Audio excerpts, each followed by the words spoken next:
पुरुषोत्तम मास महात्म्य प्रथम अध्याय। सूत जी का मुनियों से तीर्थों का वर्णन तथा सुखदेव जी का आगमन।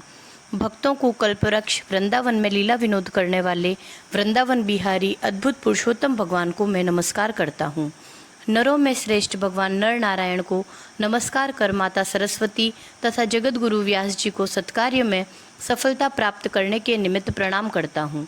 नैमिषारण्य क्षेत्र में यज्ञ करने की इच्छा से बहुत से मुनि आए, जिनके नाम थे असित, देवल, पेल, सुमंतु, पिपलायन, सुमति, काश्यप, जाबली, भृगु, अंगिरा, वामदेव, सुतीक्ष्ण, शरभंग, पर्वत, आपस्तंभ, मांडव्य, अगस्त्य, कात्यायन, रथितर, ऋभु, कपिल, रैभ्य, गौतम, मुद्गल, कौशिक, गालव, क्रतु, अत्रि, बभ्रु, त्रित, शक्ति, बुद्ध, बौधायन, वसु, कौंडल्य, पृथु, हारित, धूम, शंकु, संकृति, शनि, विभांडक, पंक, गर्ग, काणाद, जमदग्नि, भरद्वाज्य, धूमय, मौन, भार्गव, कर्कश, सौनक, सतानंद, महातप, विशालाक्ष, विष्णुवृद्ध, जर्जर, जय, जंगम, पार, पाशधर, पूर, महाकाय, जैमिनी, महाग्रीव,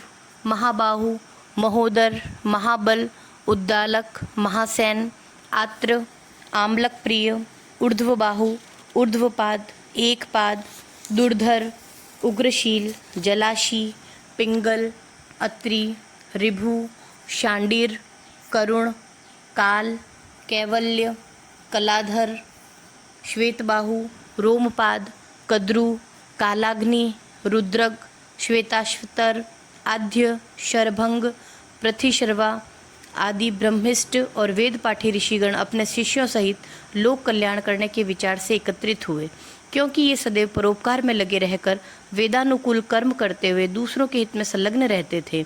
ये नैमिषारण्य क्षेत्र में यज्ञ शुभ कर्म करने के लिए इकट्ठे हुए थे।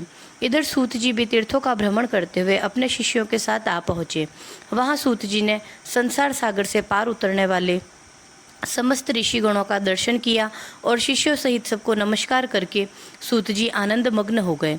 ऋषियों ने लाल रंग की वृक्ष की छाल पहने प्रसन्न मुख, शांत, सद्गुण युक्त, परमार्थी, आनंद स्वरूप परम तत्व को जानने वाले सूत जी को ऊर्ध्व पुंड्र तिलक लगाए, गोपी चंदन की मृतिका से राम नाम तथा दिव्य शंख और चक्र का छापा लगाए, तुलसी की माला तथा जटाओं के मुकुट से शोभित महाअद्भुत मंत्र का जाप करते हुए सभी शास्त्रों के सार तत्व के ज्ञाता, सब जीवों का हित करने वाले, इंद्रियों और क्रोध को जीतने वाले, जीवन मुक्त जगत के गुरु वेद व्यास जी के कृपा पात्र और व्यास जी के समान ही इच्छा रहित तथा विविध गुण संपन्न देखकर समस्त मुनिजन सहसा एक साथ उठ खड़े हुए। सभी ने तरह तरह की अद्भुत कथाओं के सुनने की इच्छा से सूत जी को घेर लिया। तब सूत जी ने हाथ जोड़कर विनम्र हो ऋषियों को प्रणाम किया। तब ऋषि बोले कि परम भागवत सूत जी, आप चिरंजीवी हो, आप हमारे बिछाए हुए इस उत्तम आसन पर विराजिए, क्योंकि आप बहुत थके हुए हैं। ऐसा अनुरोध करके सभी ऋषिगण अपने अपने आसनों पर बैठ गए। तब तपोवृद्ध रोमहर्षण के पुत्र श्री सूत जी ऋषि से आज्ञा लेकर अपने आसन पर बैठ गए। जब सूत जी आसन पर बैठ गए और उनकी थकान दूर हुई, तब मुनियों ने पुण्य कथा सुनने के विचार से सूत जी से कहा कि हे सूत जी, आप महाभाग्यवान हैं, क्योंकि आपने गुरु वेदव्यास जी की कृपा से भगवत रहस्यों का वर्णन करने की शक्ति प्राप्त की है। आप सकुशल तो है, न जाने बहुत दिन पश्चात आज नैमिषारण्य में आप कैसे आ गए। आप वेदव्यास जी के शिष्यों में शिरोमणि, हम सबके पूज्य हो। हम लोगों ने संसार में सार रूप सहस्त्रों कथाएं सुनी हैं, उनमें भी सार रूप और श्रेयस्कर आपके मन में जो परिणाम में शुभदायक निश्चित विषय हो, संसार रूपी समुद्र में डूबे हुए लोगों को पार लगाने वाला हो, अज्ञान रूपी अंधकार में ग्रसे हुए लोगों को ज्ञान रूपी मंत्र देने वाला, हे सूत जी, आप इस संसार रूपी रोगों के नष्ट करने के लिए रसायन के समान उत्तम कथा रूपी सार को हमारे सन्मुख वर्णन कीजिए, जिसमें हरि लीला रूपी रस मिला हो और परमानंद का कारण हो।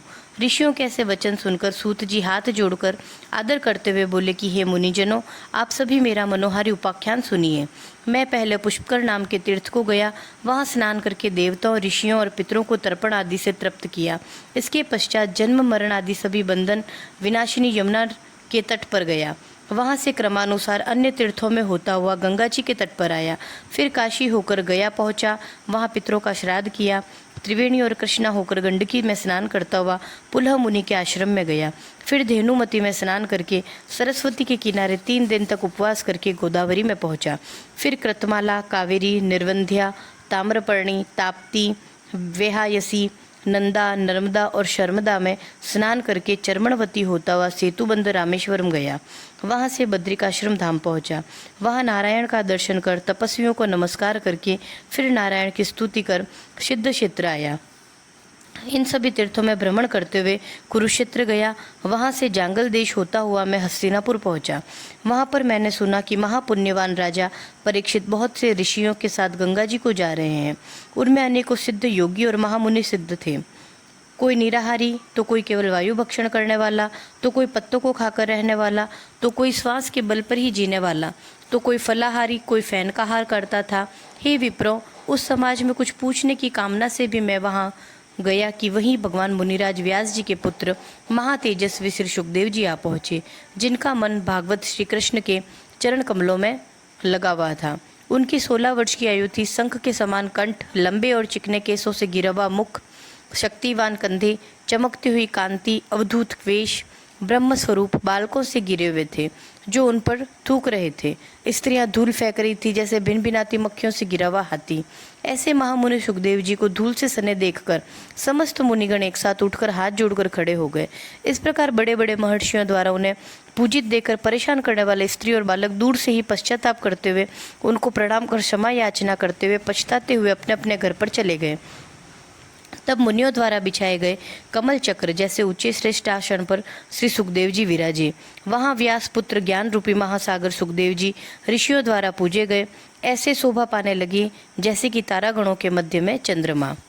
बोलिए पुरुषोत्तम भगवान की जय। प्रथम अध्याय संपूर्ण।